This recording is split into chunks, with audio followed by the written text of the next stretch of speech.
find it a lot with people from my background, working class Essex people who've started with nothing.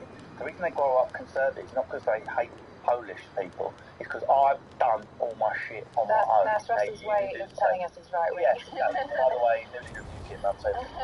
So I just have to temper the love being thrown in while reminding you how conservative and individualistic he is. Might have been black, might have chilled out in Boston. He was the manufacturer of the rock world, you know. Yeah, but you can be a psychopath and do some good things. I know psychopaths in the comedy industry that are very good for animal welfare and really good for looking after kittens, but absolutely not with humans. It feels like a natural link to envelope number 2, please. Oh, it's mine, right.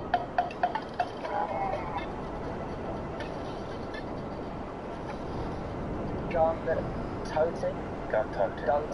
In September 1988, James Brown walked into a meeting in his office complex, waving a gun and accusing people of using his private bathroom. Police were called and a chase ensued, with Brown driving through 2 police cordons. When the police shot through his tyres, Brown drove the last 6 miles on his wheel rims. Sorry, the legend. The drug PCP, or angel dust, was found in his blood. He was sent to prison for 3 years. Firstly, whatever happened to PCP angel dust? It was the Betamax of drugs that never took off. Angel dust? What was that? Exactly. I feel sad for we missed it. We got meow meow. We are going to get along. Yeah, I mean, counselling wasn't such a big thing then, was it? You know, I mean, I've got All right. Angel Reiki, and I just wonder would things be different if you'd had that opportunity. What's Angel Reiki doing a sleeping motion with your arms like He has Angel Dust, and I have Angel Reiki. That's where we're different. Sometimes there's no angels. Yeah. Get by. American cereal, angel dust. But I think that the show business industry does attract people who are absolutely broken a lot of the time. And unless you deal with your demons, you're going to end up, chasing people out of them for using your toilet. I should throw in that Brown told a different story, of course. He says he picked up his gun because he feared a break-in. He was beaten by police and he sat there terrified as they shot at his truck. Well, if you're on angel dust, he may well have experienced that, do you know what I mean? Like, he didn't know what was going on. Essentially, when people come from humble backgrounds, I think they can go in one of 2 ways. They can either empathise with others in the struggle and think, no, as a society, we need to all help each other, or become very individualistic and be like, well, I did it. But in terms of the black power movement, I think it was still very good in terms of, even though it might support a Nixon, you could still have black pride, and at a time when there was none. I'll take your point, but even this slightly different. He's not just he's forgotten all of his roots. I mean, his poverty looms as large as his race, right? How can you get a gun out for someone sharing your private bathroom when you once lived in a whorehouse and had nothing? I swear to God, that is what keeps my freaking feet on the ground in this industry. You have to work so hard in stand-up to get to this. It's almost impossible. If you come from a slightly poorer background than me, I find it quite hard to disappear up my own bumhole. Yeah. How has he got to the point where he's going to shoot someone because they used his loo? But if your neural pathways are damaged when you're younger because you don't get the validation that you need, then you are drawn to power, like Trump or him or anyone else, and so everything's warped. So you just always want to go to the power, and so you can still be committed to something like black power, but individually. Your ego takes over. And it wasn't just, in case we're saying, well, it's PCP, come on guys, he had a tough childhood. He was like this when he was being professional in this sort of environment. So he'd be at the front gate, and it's only now, watch the pushback, I can see it. You know when the bass guitar comes in, and he turns around and points at them? Sometimes he's doing a little hand gesture. Do you know what those hand gestures meant? That's how much money he was docking them in increments for slightly missing a bit. Oh, yeah, I know about that. $20 your wages. No one got paid on time. Yeah. He was slow paying everyone. They all got paid as workhorses rather than creators. No one got commission for creation. He treated them like dog shit, sober, angel dust or otherwise. And everyone, and most of his staff, if not all of them, were black. So where's the brotherhood there? It's not just a pig that likes oppressing people who had nothing. But is that behaviour from the beginning, or was that in his later life? He had a little bit of power. Whoa, don't mind me. That's the behaviour you learn. You've learned to grow up without love, so you're going to just... If you're treated like he's a tyrant, though, Johnny. Come on, he's a man's tyrant. Well, I think he's become a tyrant because he's been raised by tyrants or raised in a tyrannical situation. So he went, I don't want to be at the bottom anymore. I'm going to get to the top. But in the way that Donald Trump is, or any of them, we know where it comes from at least. But Donald Trump had everything at the opposite end of the spectrum. Yeah, but he's he didn't have love. He didn't have love. No, he didn't have love. And hey, guys, isn't that all we need, really? Yeah. We've already done John Lennon. Swat. You know what? Why is everyone One guy downloading also, why are the ones that get screwed over again and again and again? Like, it's always the women that get beat up. Can I just say on that point, though? You know, you say, like, this is the thing, like, you can be a vile idiot. Like, I look at when you're talking about James Brown going on the run, it's quite similar to what O.J. Simpson did.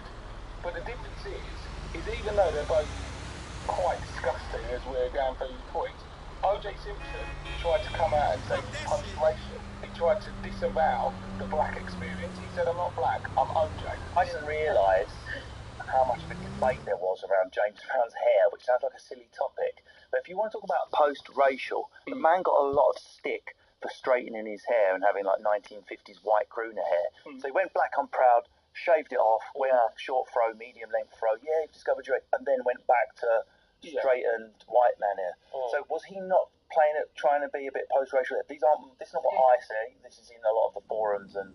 Well, I think that he was, he was playing to his perceived crowd at times, but that doesn't like he was also dealing in a really, racially polarised world, and like Sammy Davis Jr. for instance would always just have had a little side part in a straightened hair, to white up there, I say, whereas James Brown did sing like black power anthems. He never said he was anything other than black. You know what I mean?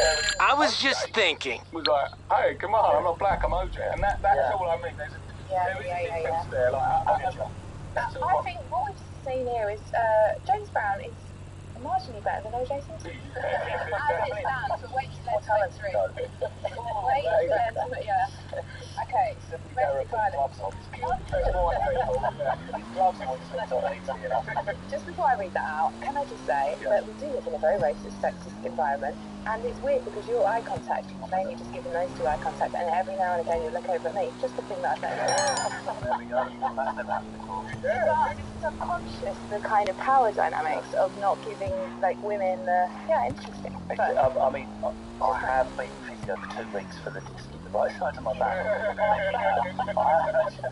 but it is. I hope you don't mind bringing it out. Look at genius, Russell. Look at the right. Look at the right. Yeah, but your eyes confused because you were looking at me. I've got glaucoma. It's worth bringing out because we don't even know that we do it. It's not your fault. It's just a product of society that we don't give women as much power as men. No, but it might be to do with like sexual issues there in terms of if you stare at a woman. Any sexual issues? Yes, okay, I haven't had a bonus since 2007 and I feel great about it. But credit to you, you took it very, very well. It didn't come out of nowhere. We're talking about gender and misogyny and power and men. Anyway, it's very relevant. Why not talk about it? Let's go, Lou, envelope 3, fact bomb, stand clear, has suits on.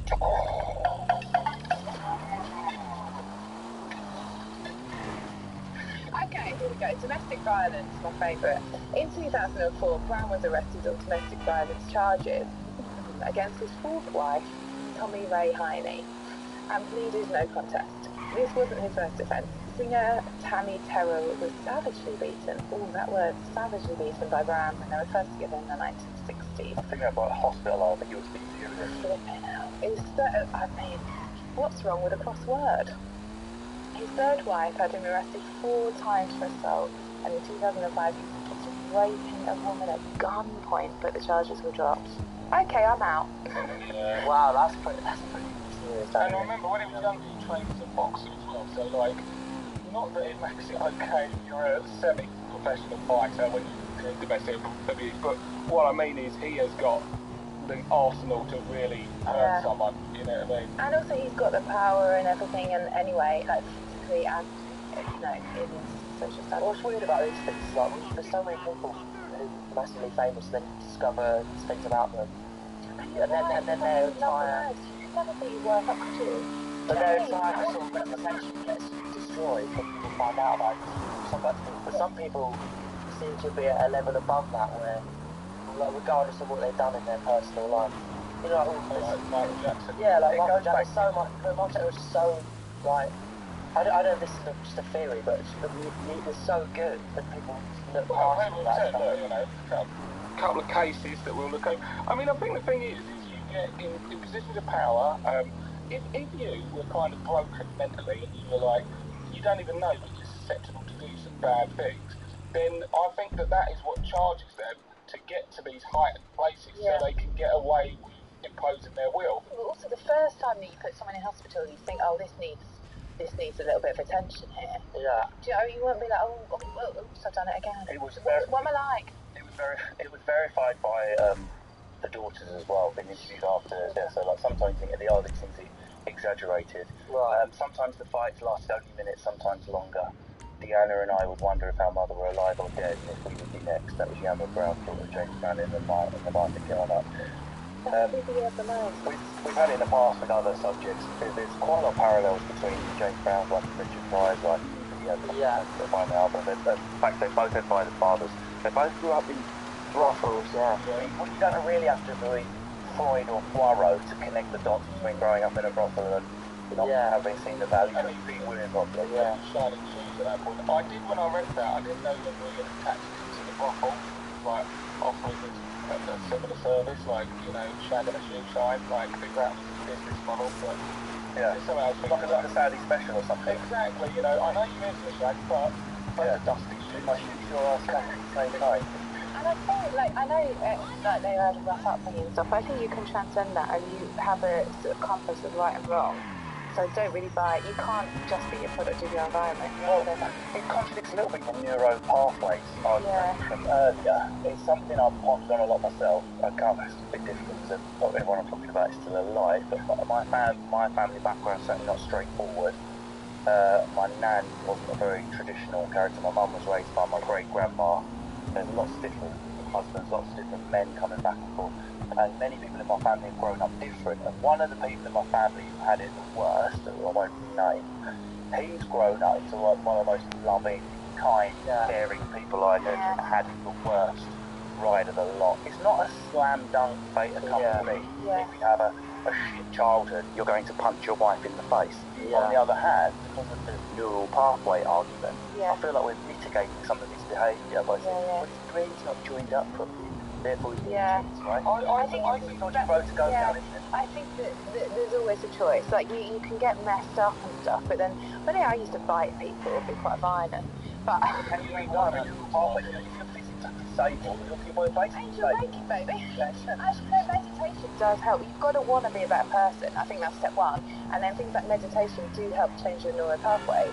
And I think, because I'm from a spiritual background, I think we hold on to everything in ourselves. And then you can get rid of that through things like meditation if you want to. I'm just going to push this point about some people are just not very good once they get in a position of power, regardless of how their childhood was. Grew up in a brothel, had everything wanted. Some people are shit leaders, and once they're put on the top seat or given a bit of power, they can't have a personality transformation, they can't handle it.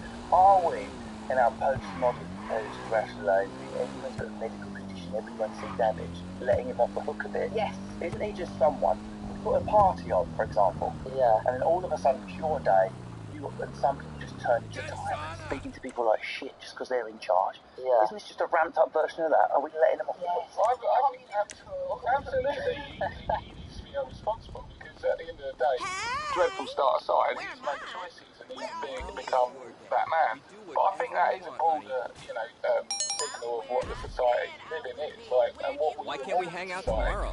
Being ruthless, being calculated is rewarded, and if you have money and power and you go on like a tyrant, you're encouraged, you can end up as president. Last word. Is it possible to have a society where the successful people aren't the ones who are ruthless, tireless, ambitious, and a little bit cutthroat? A big one. Not a little village where we live. Yeah, like... That's like Greenwich. Oh, no, then no. But that's what I mean. If it was like a small society of, in a little tiny village in Africa, yes, but not in this. I think we've gone too far. It's the same thing, the reason why communism doesn't work, but humans are greedy. Unless we all raised our consciousness to a higher level, and then we would look for here we go. look to externally. And that's why Well, guys, I mean, we have gone places I did not think we were going to go. We went deeper, we went societal, we went into all kinds of things, race, gender, talent, music, and it's just incredible. The guy is profoundly talented, and he's all over a lot of the music I listen to without having written those songs. I'm a techno, dance head, love a bit of funky house and Ibiza, would not exist. Yeah, this move, I'm now doing the John Travolta air move, would not exist. Yeah. DNA of modern music, hip hop, R&B. Yeah, but he was a total and utter bastard. It's time to vote. Was James Brown more evil or genius? I'm going to go to Tom Lucy first. Interestingly, I think before this I would have said genius, but I think possibly I've changed to evil. Weigh the scales, see them in your eyes. You're going evil? Yeah. Tom Lucy voted evil. Johnny Cochran. I think it's I mean, this is the nature of what you're doing. It's a bit of a mixed bag because he's a genius and he's also evil. Because overall, as a man, he's an absolute scumbag and one who has very few redeeming qualities. But you know, as a musician, there's no question about it. I see that when panellists struggle, this is why I urge them to see the panel on one side, folk, R&B, hip-hop, the face of music, politics, black power.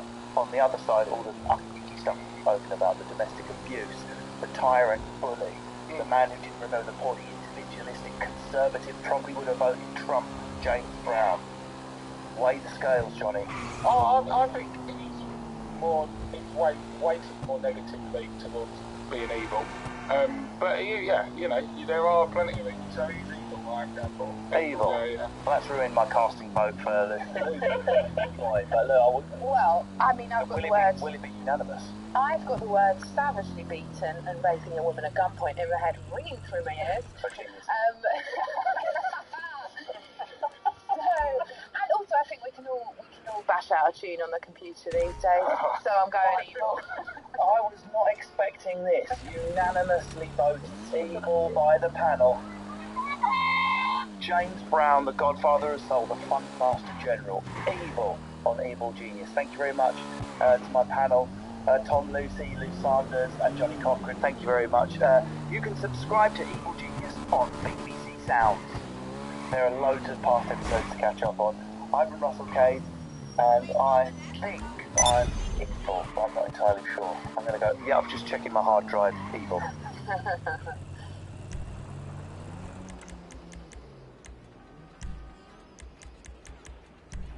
This is the BBC. This podcast is supported by advertising outside the UK. BBC Sounds. Music, radio, podcasts.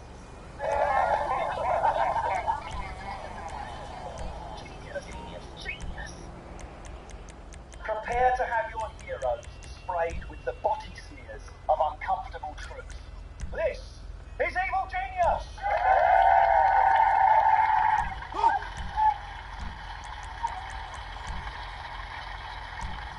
Yes, welcome to Evil Genius from BBC Radio 4, and today we're coming at you live at the Edinburgh Fringe Festival, the George Heriot School audience.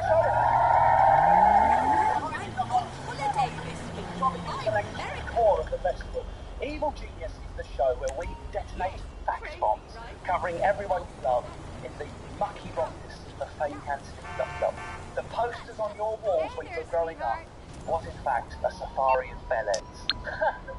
Do you admire the morality of Charles Dickens' series 2? Well, sorry to break it to you, he was 60 when he started bonking teenagers. Please, sir, may I have some more? What, teenage knickers, you dirty old nonce? What about Mary Stopes? Mary Stopes used to launch family planning, empowering women. Actually, do you know what she wanted to do? She wanted to stop thick people breeding. That was her real motive. Just one episode of Love Island would have killed her in her seat. Previously on eugenics, I like. Today my panel of cunning funsters will take an idol, but by the end they're going to have to make a millennially simplistic decision whether our legend was evil. Oh my God! Say the battery. Oh, genius.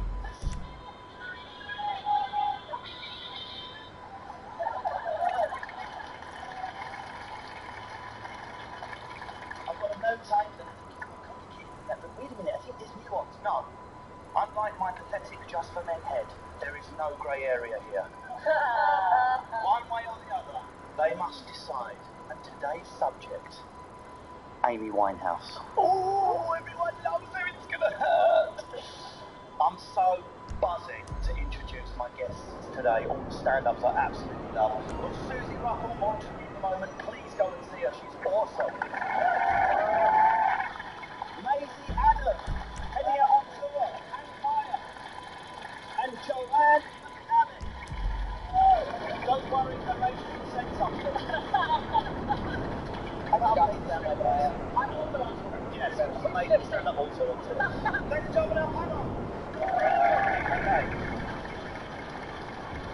I just don't feel like this is what Dirty got right, because she's a hero. I needed a sharp shovel. Let's just recap, just for anyone who doesn't know who Amy Jane Winehouse, singer and songwriter, was. She was born on the 14th of September 1983 at Chase Farm Hospital, as was I. Not in 1983, sadly, but Chase Farm Hospital. I think on your Wikipedia it says 1983, 85, actually. Okay, yeah. She was the younger child of Jewish parents. Mitch Winehouse, an extroverted taxi driver with his American-born wife Janice. Her early family life was fraught with tension as her father fought to balance his affections between his wife and his children and his colleague Jane, a lover Amy knew about as Daddy's work wife. She was aged 9 when her parents finally divorced, same age as Kurt Cobain. I mean, that feels significant. And her sense of betrayal ran deep. Holding your head panel, the scales. At the moment, it towers with the genius of her music. Allow us to open our first envelope. How this show works is, you will open up these fact bomb envelopes, and in there will be something that will drive the debate forward. Hopefully confuse us and make it a bit more difficult to vote at the end. We should crack on with the first envelope. Okay, great. Help us, Susie Ruffle. When it said serial killer, you'll shut up, wouldn't you? Literally. Bodies under the patio. Boom, I win. So envelope 1. Yep. She killed a small child. Violent. She admitted to punching a female fan in the face for criticising her, and then attacked her own husband, Blake Civil, as he attempted to calm her down, kneeing him in the crotch. Amy admitted she could sometimes be violent towards her husband after she'd been drinking, saying, if he says one thing I don't like, then I chin him. I chin him. No, Chin him. She wasn't just a little bit violent. She was a violent person. She hit people who were around her. She hit fans. What at the gigs? She was actually cautioned for a common assault offence after that gig. She voluntarily turned herself in and was held overnight. She was put on trial for common assault on another female fan, but found not guilty. In 2009, she was arrested for a third time on common assault for assaulting the front of house manager of the Milton Keynes Theatre, someone who was just there doing his job. She pleaded guilty to charges and was given a conditional discharge. Now, I know what we've said about her terrible childhood, and we know she's a drunk, but is it ever okay to hit someone? Hey. And also, is there something slightly distasteful about the way we categorise female or male violence as, oh, well, it's one punching a man, not the same thing. What do you think? Give the front row cheek to that, mate? She can help you go to I mean, yeah, with my show, I feel like the empty isn't quite there, so maybe that's what it's missing. a quite literal punchline. No, I think it's an interesting point what you raised about women being violent to men is often sort of like discounted as less serious. But if that was a bloke lashing out at women on the front row or a female front of house member, like it would be straight away illegal. I think at that stage she was fully gone. Like she was gone. How much? I'm not saying that there's anything right about it, but if she's like completely under the influence and someone's forcing her on stage, I mean, her management definitely should have been stopping it. Yeah. How much control has she got? How much of that is actually her personality, or is it the drink? Like how much of that is actually her behaviour, or is it just? She was consistently violent. A friend said she always had aggression before and after, but the fame obviously made everything 100 times worse, along with the addictions. But she was very rough. I mean, look, Amy had more issues than those. That's well established. Everyone knows that. You know what I mean? But at that stage in her career, she did not want to be there. Amy genuinely seems like someone who wanted just to sing songs and didn't actually really enjoy the fame side. Yeah. Like she was walking around like a Vietnam vet. She was like she PTSD from the age of 9. Yeah. She was just like pain. Job. Who like she was kind of I think she died by alcohol poisoning. She kind of killed herself. She destroyed herself. Yeah. This is interesting. So Amy just could not fit into societal norms. At Sylvia Young Theatre School, or at the Brit School for Performing Arts, or at the National Youth Jazz Orchestra, her genius was recognised, but she was called impossible to manage or to work with. The leader of the orchestra claimed she was fast on the road to ruin the youth of the teenager, calling into question, what role fame did have in this. He called her surly, bad-mannered, and churlish. Mind you, could you imagine Billie Holiday attending the Brit School? There's plenty of stars in the past who have gone down well at the Brit School. Also, like, if the leader of an orchestra slags you off, you're not really going to take it to heart, are you? Like, well, you're hardly Billy Big Bollocks. Like, you're going to take life advice from someone who wears a stick in you and calls it a job. Oh, yeah. Fair point. It's interesting, like your point about, I don't actually think she liked that sort of fake performance of singing. I think she was just quite happy. Have you watched the documentary? Yeah. So when you watch her in this documentary, when she's singing in a booth in the studio, or there's a beautiful clip just for the audience, that's the Acid Kapadia documentary called Amy. There's a beautiful clip of when she auditions for her record label, and she's just sat on the sofa. With the guitar. She just sings, and you can tell she's not actually singing to try and impress this record, that she's just singing because she bloody loves it. And I think that's what was nice, but when it went tits up was when it started being for other people and trying to impress people and get numbers I and think money. if you take like millions of pound deals, you've sort of got to do like, you can't be like, you know me, I just like, singing in small bars, and then be like, oh, what, you want to give me millions of pounds? Like, you've got to do, like, if you get the big job, you've got to take the personality with it. You've got to give people, that's what they're buying when they buy into, they're not just buying into a musician, they're buying into, like, they were buying into, with Amy at Winehouse, like an icon. They were trying to create this. Is it not the same with stand-ups though? The closer your stand-up is biographical. I'm this, I'm me, I'm a working class background, I'm real, I'm this. And the next minute you could easily be in the O2 going, I'm me, I'm this, I'm working. I mean, there's a disconnect. From who you are when you start to who you then. And it's so quick. Because we're drifting into the music, I think it'll be a brilliant time to crack on with Truth Bomb number 2. God, tell us. Okay. She's Amy Winehouse. Those songs. Exactly. It doesn't matter what type of Amy fan you are. You've got the snobs like me who prefer the first album when she was still more jazz, but then almost everyone loves Back to Black and Rehab and all of that. Any favourite songs around the table? Back to Black. Like, I think women, there's like this thing like that women need this creative cocktail. There invariably seems to be very talented women getting dumped by very unattractive men, and then their pain makes them famous and gives them a lot of money. This sounds like a great opportunity for me to suggest the Les Hood. The Les Hood. I got really excited and I can't join you. No. You have to watch it. I mean, you've got my hair. And the bill. Thanks for that one person in the class. The rule is all together on my Is that really the first applause today, me getting roasted for my hair? I found their level. Okay, brilliant. So favourite songs, anyone? Make Stronger Than Me. Yeah. But again, it ties into that whole, a lot of her songs were about these awful men and how they, which probably stemmed from what you were talking about when she was 9 and what's in her dad, how they never lived up to this role that she wanted the men in her life to fit, and how they were constantly disappointing her. And it's like, would she be? No, the answer is no, because she wouldn't be as good if she hadn't have all No, that exactly. heartbreak. It's like when we found out that Adele was getting divorced, we were like, oh, sad, can't wait for that album. Yeah, literally. That is going to be our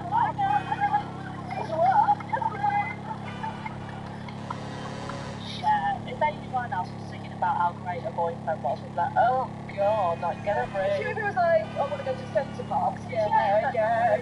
That's not, you're right, babe. Centre Parks is fine, though. Yeah, they definitely would.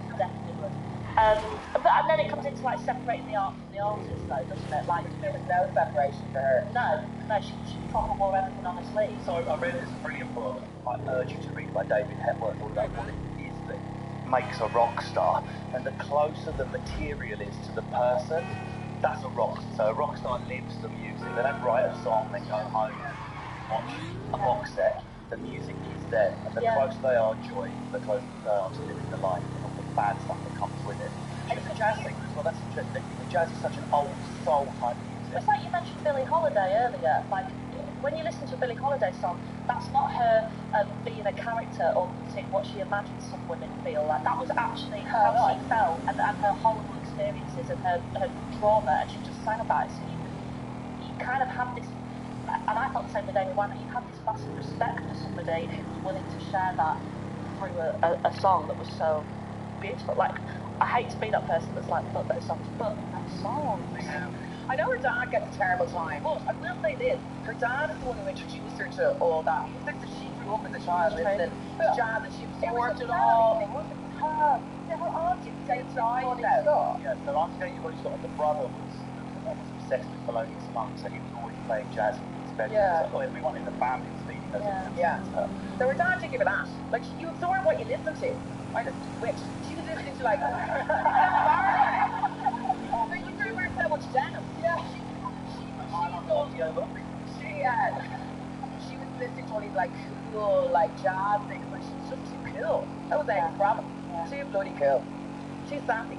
And the music was raw, and it revealed the devastation she felt with her relationship with Blake broke down. That's her 2006 Back to Black. Suffering from suspected bipolar disorder, depression and alcohol addiction, Winehouse nonetheless refused rehabilitation and medication, instead penning a song about her experience that was destined to become #1. This is the song where she, I was listening to an interview with Capaldi, the documentary maker, and he said, if you want to understand Amy Winehouse, just read the lyrics, don't listen to the song. Everything is there like an autobiography. It's like a diary. She kept falling over. It's like, God, she's a beehive. It's like a helmet. But I do wonder, like, she obviously was an alcoholic, no doubt about that, and bulimic, and was riddled with, you know, alcohol, bulimia, all that stuff.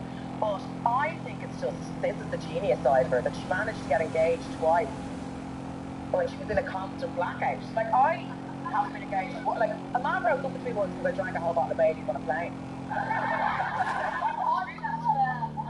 Baileys taste like chocolate milk. Thank you. Welcome to the red bed. He arrived and said it was the most terrifying thing he'd ever seen. So he was on the flight. He was on the flight. My boyfriend. Well, he was. What did you landed? So what did you do when you got the Baileys? I found it. Oh, he broke up with me in an island. So we've gone off the train for 2 years, and I was delighted that the price had gone so quickly. In a relationship and come out of it. I got on a plane in a relationship, and I landed in Dublin as a single woman. That's what Police I say when they went through the sign and said anything to declare.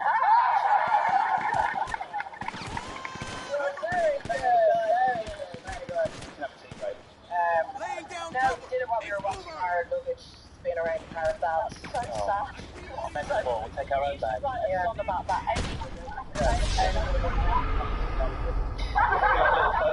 Bailey, like, it's not even real. So I just can't believe she pulled away. She was a very big relationship being that pissed. I mean, I think it's important to know that those guys weren't like stand-up guys. I mean, it was Blake that got her into the job. She married him in 2007, and she said it was the love of her life. Blake Fields said they married in a secret ceremony in Miami, and the same thing introduced her to heroin. That makes it sound like it's like, and this is heroin. You want to do it? You're not. That's what produced that album. I think she had seriously. She was born an addict. I think she was the other way. Like, I think she might have had an addict. Yeah, like that's definitely going to happen to you. Well, I think if you're putting I think it's a mix of like your mind. Also, you can have an issue with the compulsive side of it. Like, I was in like 3 years, riddled with it. I'm anorexic. I used to like really work ethic, so I went to the most of them. When I saw her getting thinner, and I remember kind of thinking that I needed to look like her. She made that pin thing kind of cool, and then she just went, Meow. You saw that as something aspirational. Yeah, she's such a strong look. But like, what now? Because at the time being thin was so trendy. Yeah. Now it's not. Now she walks out, you'd be like, hey, what's up? Well, Oh, how can I help? Okay, my friend. I'll take care of the LSPD. Leave it to me. Like, when you watch those clip of her performing at Coco in London, and she looks, there's like a moment when she pulls a pack of drugs out of her hair. Is that what she was keeping in there? I just think it's like, wow. Yeah. The madness she got, and kind of gave her the hair. Well, there's a thing where she said the more unsafe I feel, the bigger my eyeliner is. Really? The more makeup. It's that thing about being wallpaper. I definitely went through that. So she suffered from bulimia very badly. Her brother said it's not a revelation. You knew just by looking at her. She would have died eventually. The way she was going, he thinks what really killed her was the bulimia. Yes, she drank a lot, but her body was so weak to the bulimia that left her weak and more susceptible. Had she not had an eating disorder, she would have been here. But I don't reckon the heroin helped. No. I mean, it's so much stress on the heart. So much stress on the heart, and then heartbreak. She had her heart broken so much. But in the documentary, she said to her mum, she said, I found this great diet. This was when she was like 13. I just eat whatever I want, and then I puke it up. And her mum was like, I didn't think anything of it. I just thought it was a phase. Yeah, it's difficult, isn't it? Terrible. With hindsight, it's so easy. Like when I watched the documentary, I was just watching it and thinking, that's the point where someone should have interviewed me. That's the point where someone should have interviewed me. But you can never really know until you're in that. When you can't say for sure that you would have done it any differently. I don't think it's because no, maybe. I think when she was like lolling about on stage, chilling people in the front row, I feel like someone should have gone. But then if every time you try and intervene with her and explain to her, she just does not listen and goes off into and is making no contact. Maisie, I love that you're willing to die on this hill. Love it. Listen, I've worn a Fred Perry Amy Winehouse dress. I'm not, I'm obsessed with her, and if I find out that she's evil, this is going to end in a very sad putting. Maisie, there's a moment that shocked me where I know but we have to just put a little bit of personal responsibility in there. The bit where she was receiving the Grammy Award by her idol, Tony Bennett, by a video link, and she just won a Grammy, the big one, and she said, this is so boring without drugs. Yeah. So that's Anne Hedoni Ritzcourt. She was absolutely lost. She couldn't enjoy something without the danger. Much like my last time I attempted to visit Edinburgh, and every one of my posters had wanker written on the forehead. You know what? It's time to stop coming. Yeah. I did apologise for an arrow saying Les here that gave you away.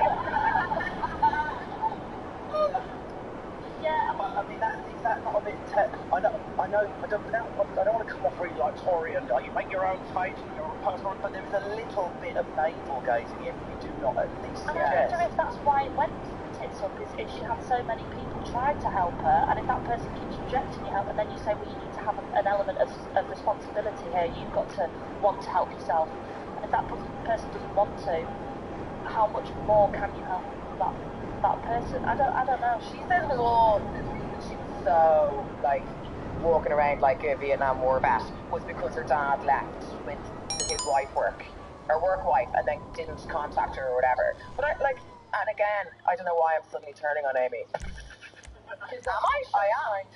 am. We're cleverly assessing.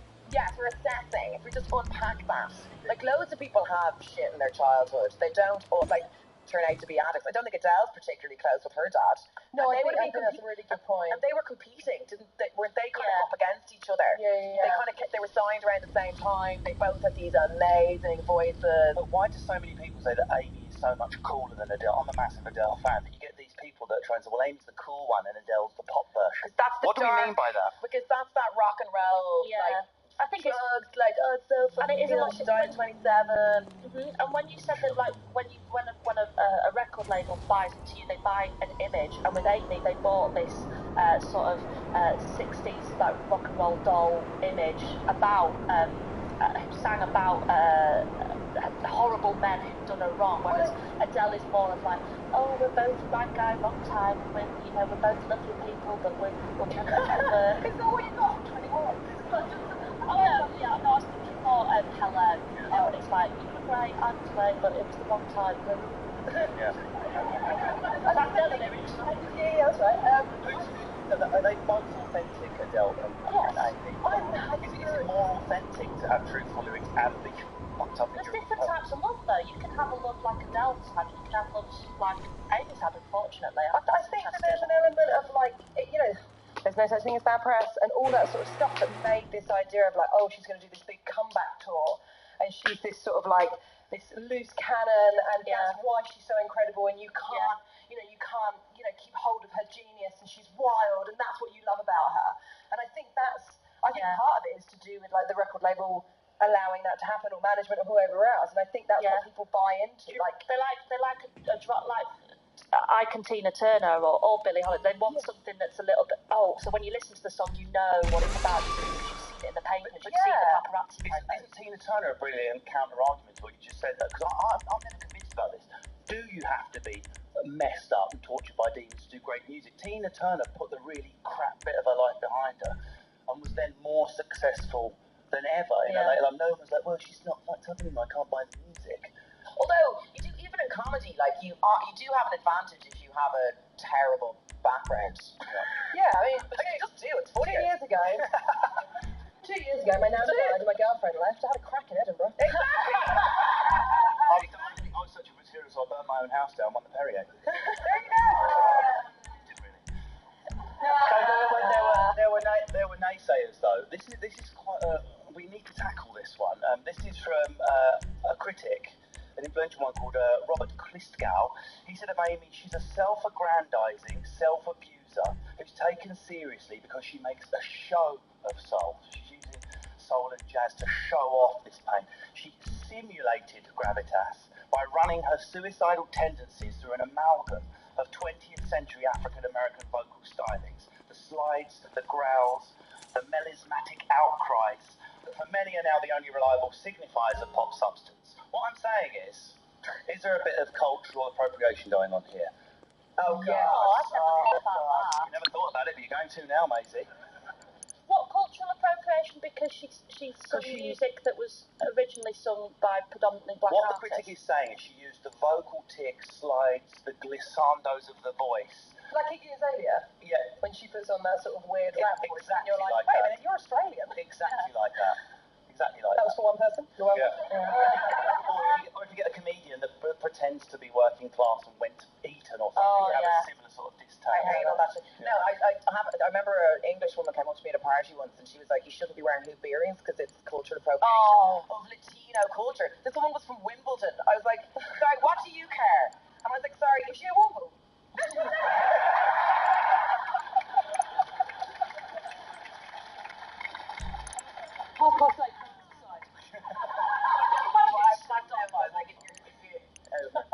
Go on.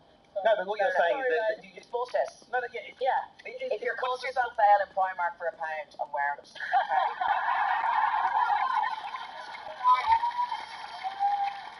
Speak to your forefathers, not my fault. I'm also she was pissed, and I was like, as an Irish woman, I find that offensive. Yeah. And then you punched her. Then I punched her in the face. Come back next week. Whack. Okay. I'm not winning here, but if you there is a sliding scale, which I'll be careful how I demonstrate. But for example, just last year or the year before, there was a World Cup song which was done in a reggae style by an old reggae, and everyone had a meltdown because he was doing slight reggae voice when he was singing. Can we agree that is slightly offensive? There is a sliding scale from that to the hoop earring, which is of course ridiculous. But somewhere in the middle is something worth talking about, in my opinion. Yeah, if you're dressed up as a geisha on your way to work, that's weird and offensive. But I can use chopsticks.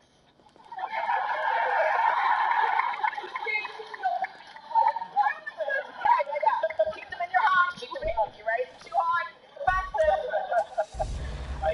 It's not culturally inappropriate, the music that she made. I think.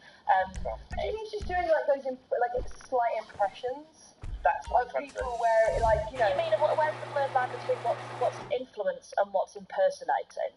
Like, you offended by Russell's hair? Was that offended by that? You said I didn't think it was yeah, it's interesting. When people say impersonation is the best form of flattery or something. Yeah, that's it.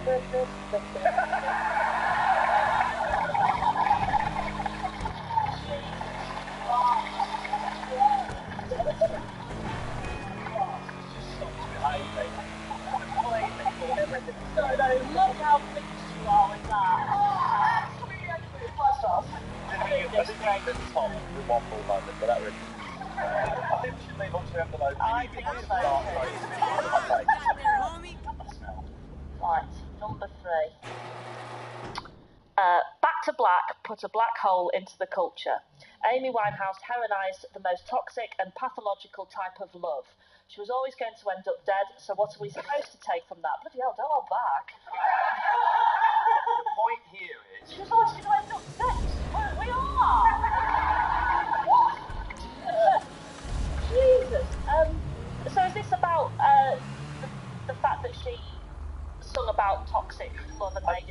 It's more about yeah. It's more about how she lived it and normalised and romanticised toxic love in a way that over the last 10 or 15 years has almost become aspirational. So Britney Spears. You're toxic, one of my faves. And it's not quite dark. Dressed up in air hostess and then leather. That's when you went wrong. She should have just sung Back to Black as an air hostess.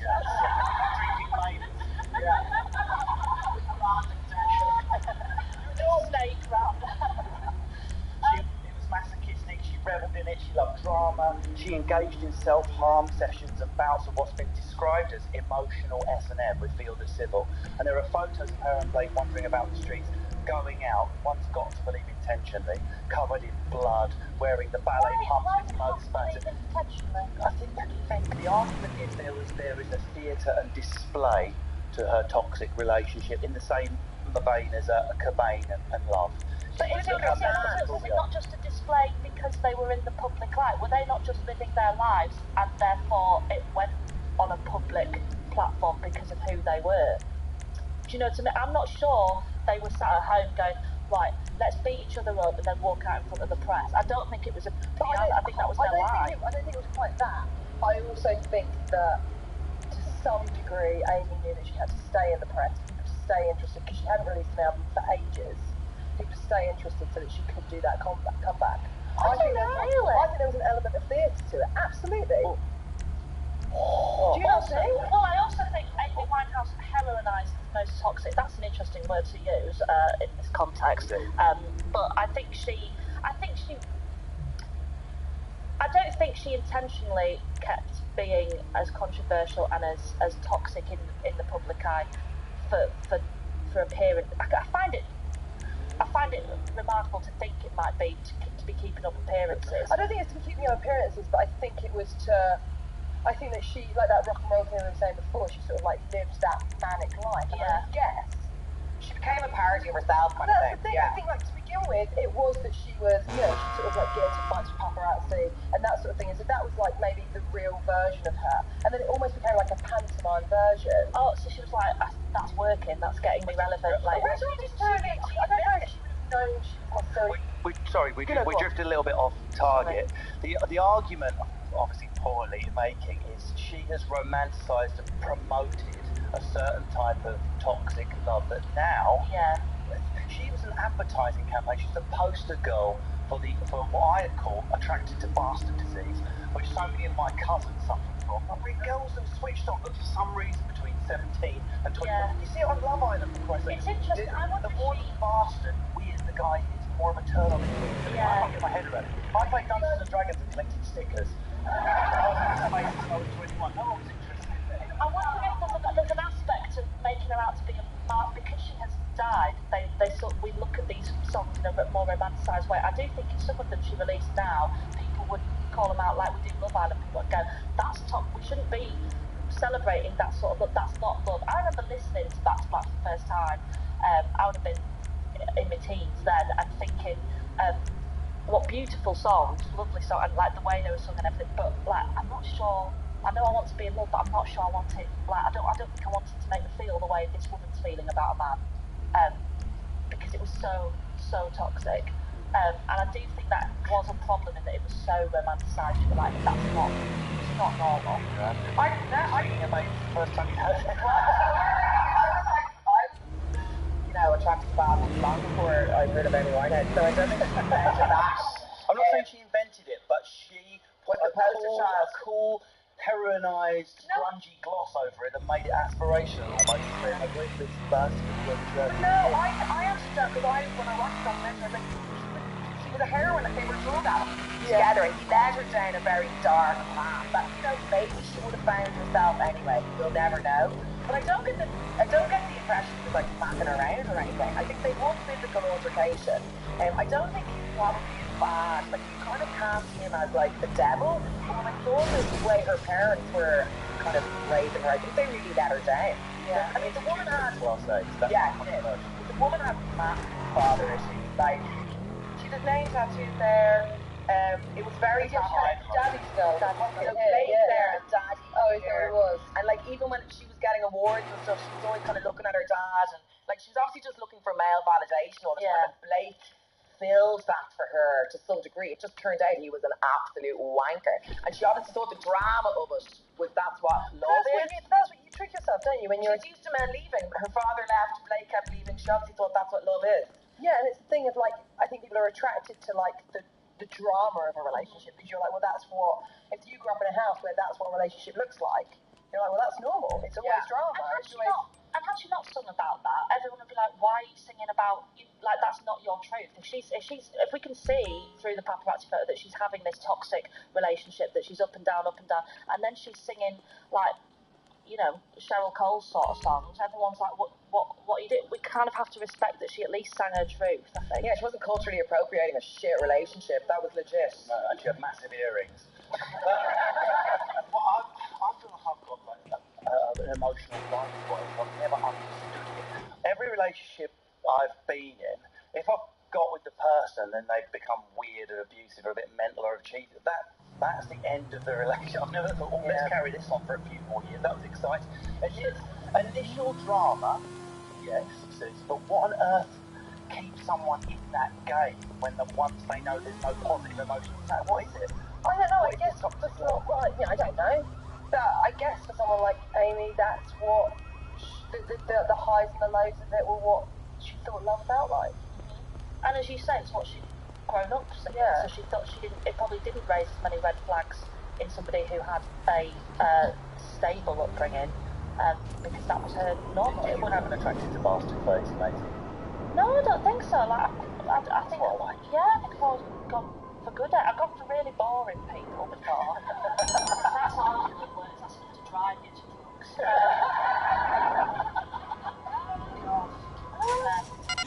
That is worse. And I once dated a bloke whose real name was Sean, but insisted on being called Rainbow, and that's what I need to go. I promise we didn't speak about that. Black, that doesn't colour, that's black. Have you ever gone, did you pass through that phase where you only wanted to go out with someone who's a bit risky and they might hurt you? Absolutely not, no. No, I was bullied the whole way through school. I'm absolutely desperate for love. That's why I stand on stage and turn 8 frames of glass so I feel less alone.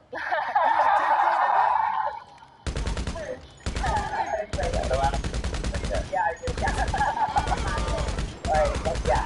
My last boyfriend was 15 times, I counted. 50? That goes crap. I think people are fascinated to know what makes you keep going back. Do you know what it was? They don't understand Amy. Because like that, now, he wasn't anything like your family. But it's something, it's validation. You're like, you have it, then it's gone, then you have it, then it's gone. It almost becomes about the winning the back. Right. So being in love is it's so rarely about the other person. It's all about yourself. You're just busy. We're all just flat out projecting shit onto these other people. That's what it is. And they say falling in love is actual narcissism. You just fall in love with them. So she thinks that Peter, Blake is the male version of herself. Yeah. That's what she kept saying. Yeah, that winning the back. You can hear it in her song. Is it back to Black? You go back to her and I go back. And it's that possessiveness. If he's gone back to someone else, well, you can't because I'm the only person with you. You're the only person. It's possessive. So it becomes, I think, you're right with that. You want to try and win them back. You want to prove that they can't do their life without you. You want to prove that you're their be all and end all. She would have grown up. She did leave him eventually. But she did snap out of it eventually. So, well, we've almost run out of time. I mean, that is a pretty... I think we can almost say there are two types of love, sort of narcissistic, unhealthy love and true love. But everything being said, panel, I'm afraid it's that horrible moment of evil genius that no one enjoys. It's time to vote.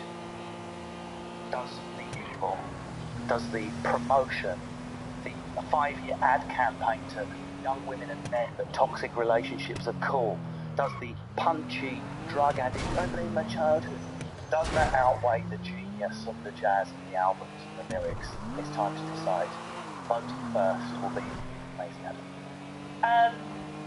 In short, yes, I'm still going to vote. Genius. Yeah, I think she was a product of her situations, and she dealt with it the way you can only deal with your situation when you're in it. So, and like I said, I think if she'd have sung anything different or behaved in any other way, people said she wasn't being true to what her actual experiences were. I don't think we can fault her for the choices she made. Perfect. Well, we bloody tried. Bloody tried. And, Joanne. Oh, genius. And she died at 27. Isn't that the 27 club? All the talented people die at 27. I'm embarrassed I'm still alive, to be honest. I used to be as well. You do get the pleasure of dying frequently every night. Genius. And, well, the only tension that remains is, will it be a unanimous vote for Jinx? Well, obviously, she will get put in Jinx box. Will it be unanimous, or will the one-ball toe team ruffle for a spanner to be high? No, I'm going to go genius as well. But I think people around her were equal. Very a lot of people around her. Yeah. So that's it. The panel have voted unanimously. Genius! That is definitely what I really want next time. Thank you very much for listening to Evil Genius from BBC Radio 4. Thank you very much to my panel, Susie Ruffle, Maisie Adam, Joanne McNally. If you're looking for more, you can listen to all our past episodes on BBC Sound. Subscribe. If you don't like it, fucking do one. Thank you very much. I've been Grimshaw. Goodbye!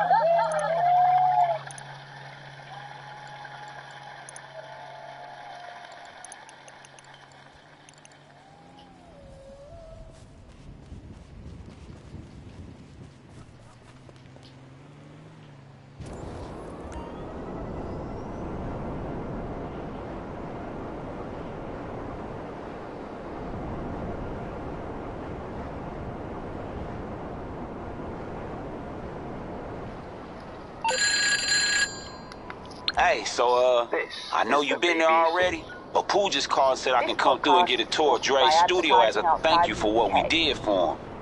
Lamar crazy ass her, so you know that fool gonna be here too. But it's gonna be cool. We'll do it whenever it's good for you.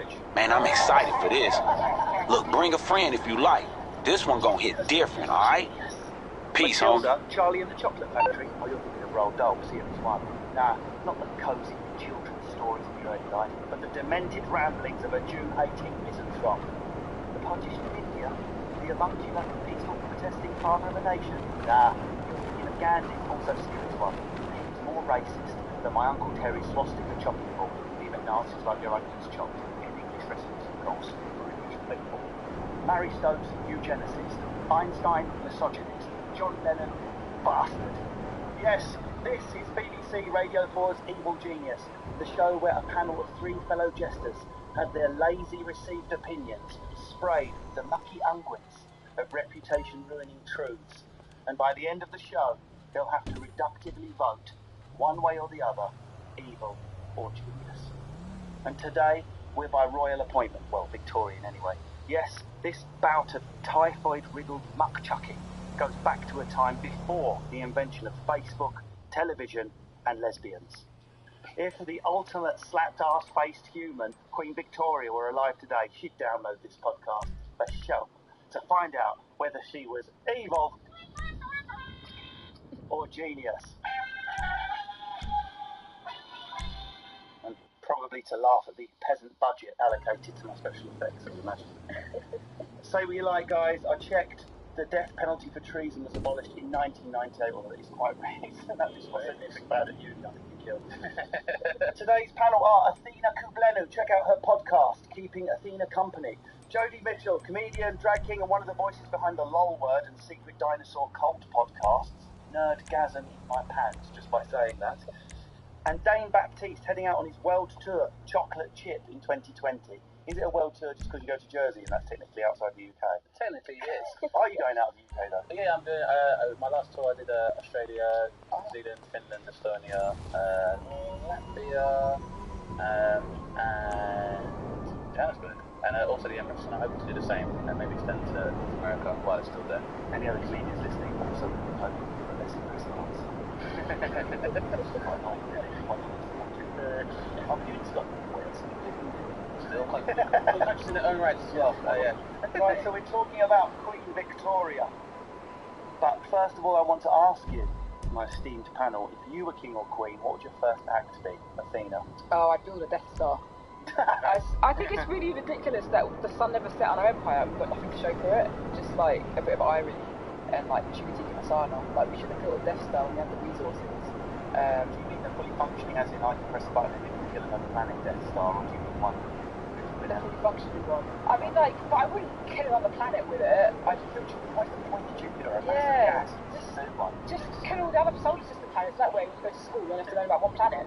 Imagine being that big and just being a ball of gas. What an absolute joke. On the Death Star, I'll say Athena's Death Star straight into Jupiter. Oh, I missed that so much. Not. At least Saturn's got a ring. Oh yeah, right? Exactly. And but Jupiter's got a moon, so once you get rid of Jupiter, then you just have the moons left. Spare moons. Exactly. Always, kill each other always useful. Yeah. Always useful. Dane, what would you do? King or queen? I would consolidate my existing fortune as a member of the royal family, and then I would dissolve the monarchy and return and make England the republic. I think. So you dissolve yourself? Yeah, because we got enough. Like we've got all of our property portfolio. Back at the job centre day one, going, I've messed this up.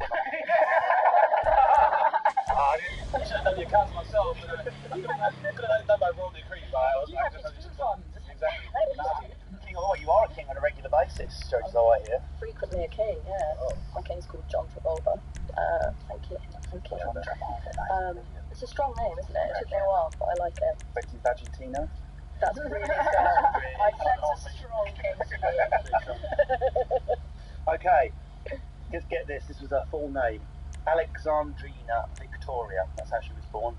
In Kensington Palace in 1819 to Prince Edward, Duke of Kent, and to Princess Victoria of Saxe-Coburg-Salfield.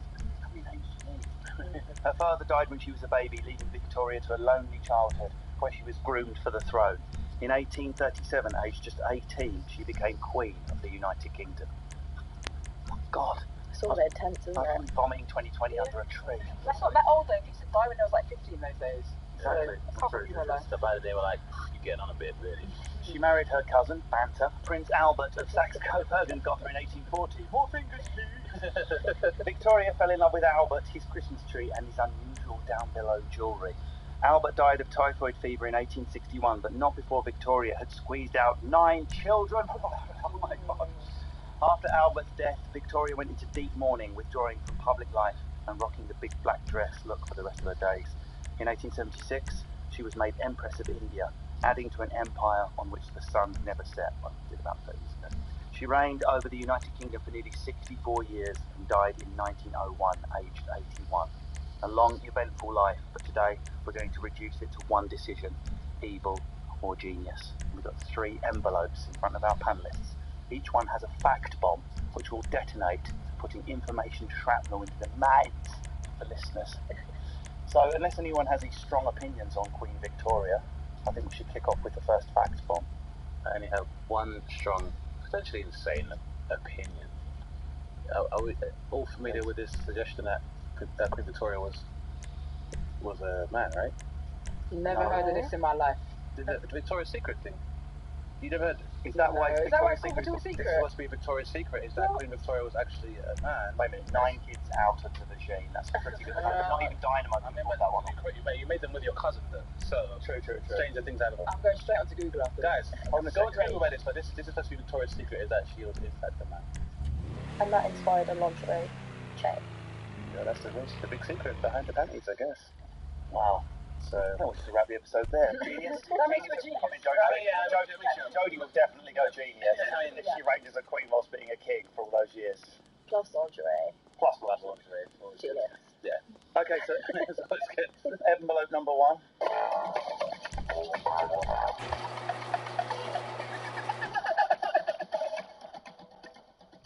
She treated her children badly. Oh, Zena. She was disgusted by babies and resented them keeping her from spending time with her beloved Albert. But when Albert died, she clung to them and was resentful when any of them got married or became pregnant. Maybe she was a man. Yeah. They definitely seemed to prefer him to them. She said this: an ugly baby is a very nasty object, and the prettiest is frightful when undressed. Until about 4 months. In short, as long as they have their big body and little limbs and that terrible frog-like action. I was reading my letters, she's not a fan. When Albert died, everything changed. When Alice, one of the daughters, got married, it was, according to a letter from Queen Victoria's Alfred Lord Tennyson, the saddest day I can remember. She didn't want Beatrice to marry either. When she got engaged, Victoria used notes to communicate with her at meal times. Really? So she went from totally uninterested and hardly touching them at 4 months old, she certainly didn't breastfeed or anything like that, to controlling them, and particularly the girls, and not wanting them to leave her once Albert died. So it's a horrible mixture of emotional neglect and emotional abuse to man. So to just really give an example of breastfeeding, she found breastfeeding so repulsive that when one of her daughters went on to breastfeed, she was outraged and sent all these letters. And when one of these letters didn't work, she named a cow in her dairy after Princess Alice. Alice is a cool cow name, though. It is. It's like affable and relaxing. Like there's a real maternal charm to that. If someone said to you, "This cow's called Alice," you'd be like, "Oh, that's I like animals. I'll trust that kind of milk." But yeah, but it's an old school thing because my mum did the same. My mum was appalled by breastfeeding. Then I thought, actually, she brought her kids up in the 70s and 80s, and she's from Guyana, so she would have got all that messaging about breastfeeding being bad. So maybe Queen Victoria just didn't know about the benefits, about the immune system, because had the immune system been discovered in those days? I'd love to back you on that opinion, but she seems to be repulsed by the idea of babies themselves, the movement, the frog legs in the butt. She wanted to touch them. She preferred pretty babies over ugly ones. Oh, that's to be fair. All babies are lovely. All babies are lovely, but some babies are more lovely than others. So, Joe, what do you think? Surely this is the very height of evil, emotional neglect, followed by. It'd be different if she emotionally neglected her children, wanted nothing to do with them her whole life. We'd say she's a product of her time, she sent them to boarding school, blah, blah, blah. But she didn't. She pushed them away, and then when they were all messed up, she drew them in. And Beatrice, turning into some weird, aged ahead of her time, portly maid who had to sit at her side. If you looked at her when she was 30, you'd have thought she was 50. She sort of neutered, the ovaries turned inwards, and she just sort of trapped next to Victoria. Very sad times. I mean, my narcissist senses are tingling. Not gonna lie, guys. I sense narcissist. I also know from reading a book a long time ago. Books. I read a book. Look, guys, I read a book, okay? And her mum was really harsh. Her mum was horrible, Queen Victoria's mum. Correct. And she forced her to stay basically all on her, I think it was called the Kensington system, and it was this idea that you should keep young ladies separate from society. So Queen Victoria grew up like in a room on her own with her mum, and her mum didn't give her any affection, and it really messed Victoria up, and she hated her mum for it, wrote loads of letters to Albert about it. But then look at how she's treating her own kids. It's a cycle of neglect. Well, let's unpack that, shall we, guys? Because just how far can we go excusing someone just because they had a bad time with their child? I mean, I don't want to get too deep and everyone sharing their demons, but I'm sure we've all got stories. I don't let my do it faster, Russ. You know, I feel like this point comes from the fact that like who's really going to approach a monarch and be like, maybe you should get some therapy, which has a no transformative experience, because for you to suggest that a monarch and then another perfect, probably doesn't need to. She'll be like, any more ideas before you go to get CCTV. Yeah. So, and also, I guess, there is a possibility there may be some postpartum depression that wasn't part of the issue. I hear what you're saying about her childhood, she might like you learn what to do with dollies and servants. But if I could just give you one little side story. How's our guy? About Lady Flora Hastings, who's this woman in the court who's waited on her as a really important figure, and then became an inconvenient figure because of some political machinations going on. So there's a bit of a Whig and Tory thing going on in the day. It's called the bedchamber scandal. One Prime Minister resigned over it. He said, all the people around you are too close to one party, so I'm going to resign. Then Lord Melbourne took over. So she needed to get rid of the people. This is the way Hastings was dispatched. So they noticed that Flora Hastings' tummy was swelling. Single Lady Flora Hastings' tummy was swelling a bit. So Victoria was part of spreading this mucky little rumour around that Hastings had been having it away with someone else, another important figure.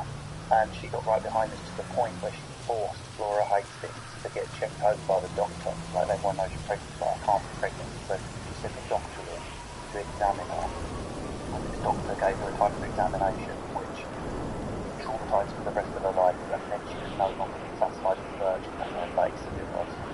And you can't say that Victoria didn't understand about the examination, because years later she was offered the same document. No thanks, I don't want to be examined like that. So we got her knowing what that doctor was going to do, some sort of sexual assault essentially. Flora Hastings sort of left the court under a cloud of shame and never recovered, and then died of liver cancer, which is why her tummy was swelling up a few months later. Now this is before Albert, this is before she had kids, before any of the pathology be thrown in there. We've got her back to right. This is a cold, child-rejecting narcissist. She is, because, like, I followed like Kardashian, right? Boom, we're back. Mommy Kardashian. Same complications. They do. Think about it, like they put on the same pedestal where it's Hello OK magazine. So the Kardashians are the new Queen Victoria of our day. This is it's the same thing. They're trying to have their own empire, but they're doing it through makeup and cosmetics surgery and cosmetics. Doing very well. It's going very well. Let's be honest. Unless you're a male Kardashian. I think it's time for envelope 2. I can feel the radioactive fact damage leaking out of the envelope.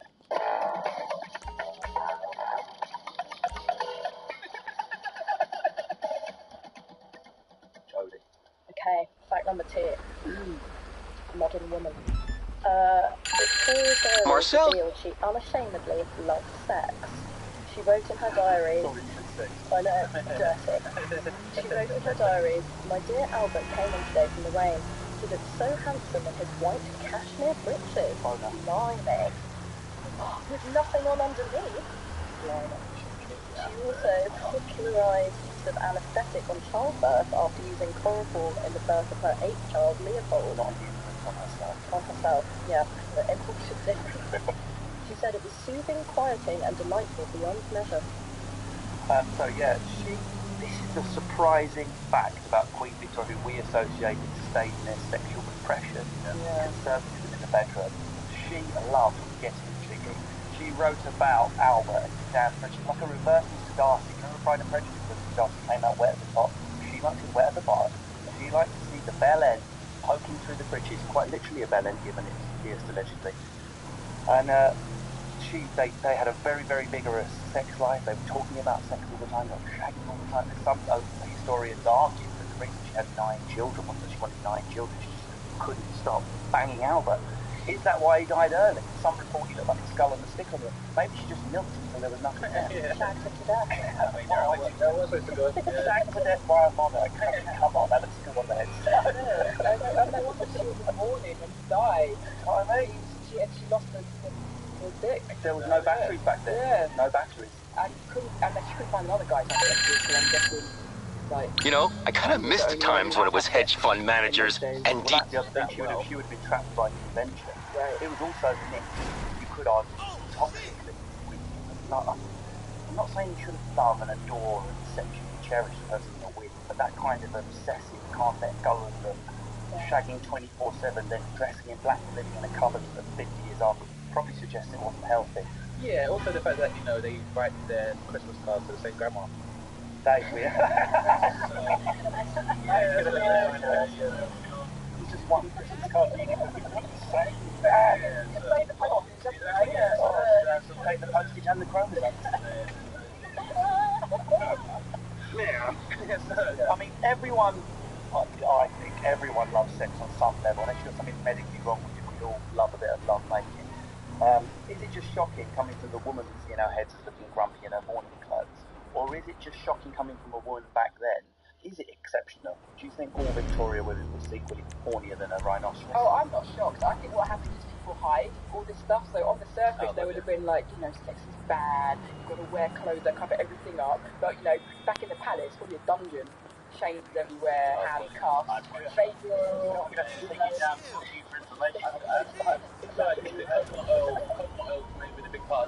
Yeah, exactly. We're never going to Bob. Yeah. So I can definitely see that being enhanced. I feel like, I think everyone loves sex on a certain level. I think also where you have a state of sexual repression, that's where you tend to find there's already a lot more, explicitness. So in Victorian times, when you read text or literature from the same times, there's normally you can juxtapose that with literature from the same period, depicting brothels and seedy places and that kind of thing. So I just feel that's just made her sex positive disposition was more a function of privilege. That's British culture all over it. So you see it all over the world.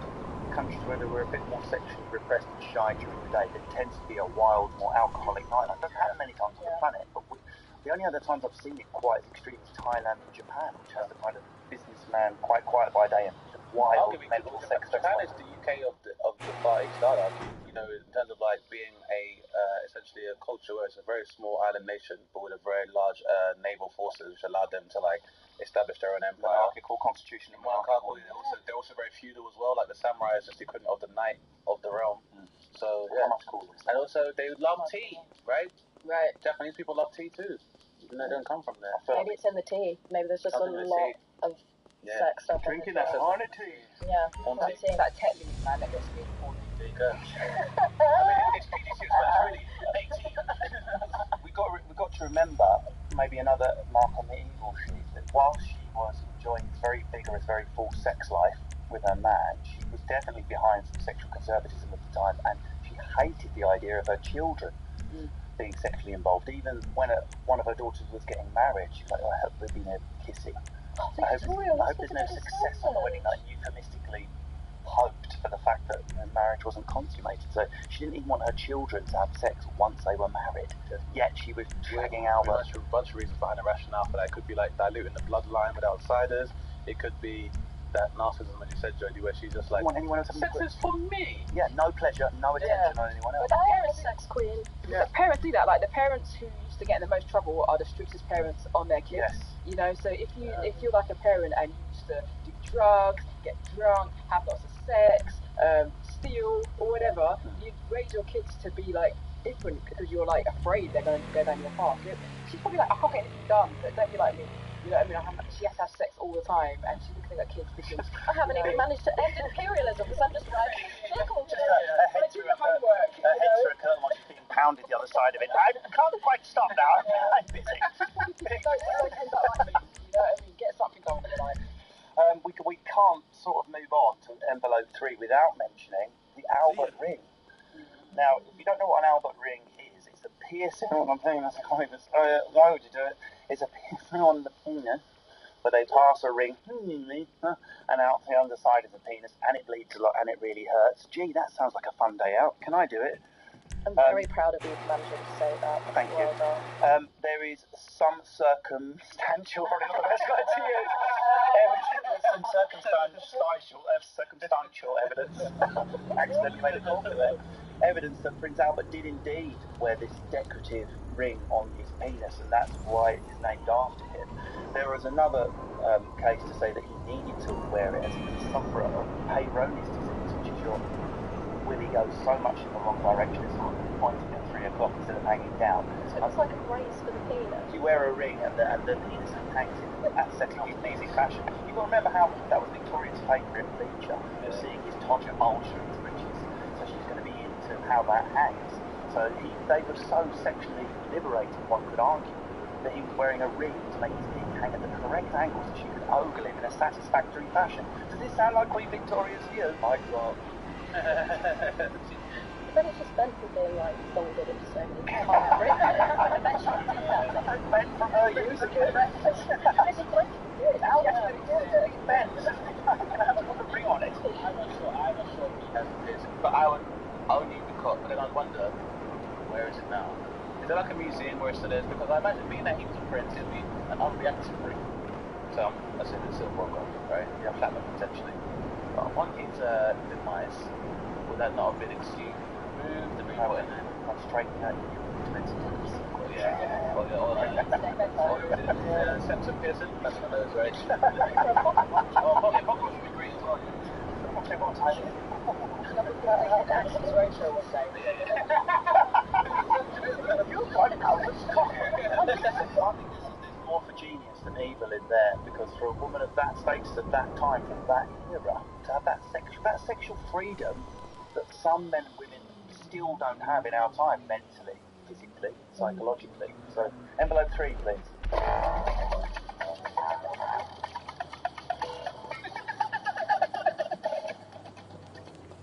She was a figurehead for the British Empire.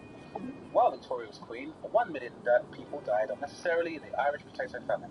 Africa was carved up by Europeans scrambling to take advantage of the continent's natural resources. Men, women and children died in the 1857 Indian Rebellion.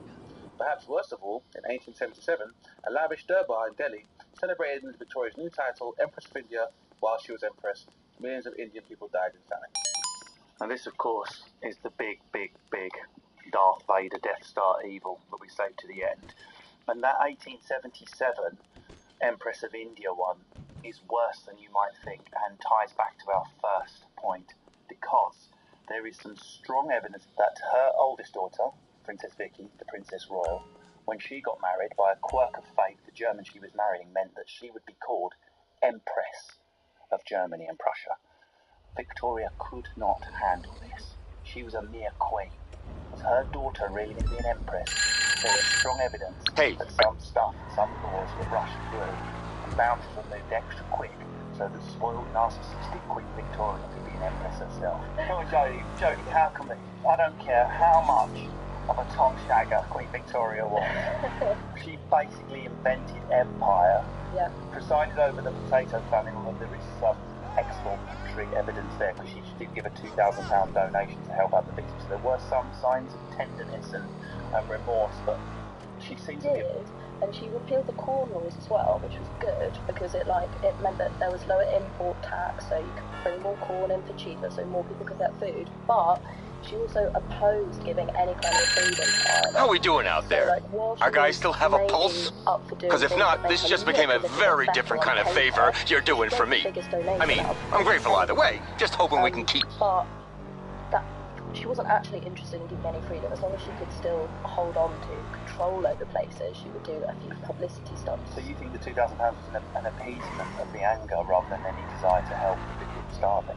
I think that maybe she did want to help the people that were starving on some level because it was right under her nose. Like, Ireland is a lot closer to home, but it doesn't mean she's not like a terrible racist or like that she didn't still want control over that dominion.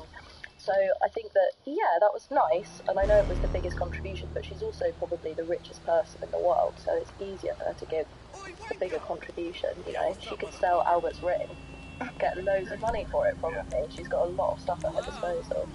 Interesting point on the Indian rebellion, although she said she had sympathy on both sides, and that she had these after Albert's demise various men that came into court. There's no suggestion of any sexual dalliance, but there was certainly a lot of platonic, intense friendships. And one of them was with an Indian Muslim gentleman who came over, and he was promoted, past the point where racist members of the court were like, why is this Indian guy playing billiards? Because in her head, race was one below class and individualism. Because this guy came from a posh background in India, he was given a free pass. There's two effects of that. One, it shows how much she believed in the celestial order and elitism, what she was. But two, because this guy was a Muslim, she was a bit of an Islamophile, if that's even a word. So because when you look at Islam, it's sort of close to Christianity. Monotheistic, it's one God, I get it, every angry God going to punish you, do this, women be like that, men be like that. It was easier for her to connect with him than Hinduism, which was all a bit sort of mystical and meditative. So given that pre-partition India was 85% Hindu and its empress is an Islamophile, this makes the whole situation a lot more toxic and dangerous. So she had this philia for unified power, both in the shape of Islam and in the shape of her posh life. So you saw it in action in the court. While millions of ordinary Indians died, that's fine, but not the posh Indians, it's close to where I am. Yeah, so it was like muggles, right? Is that the right word?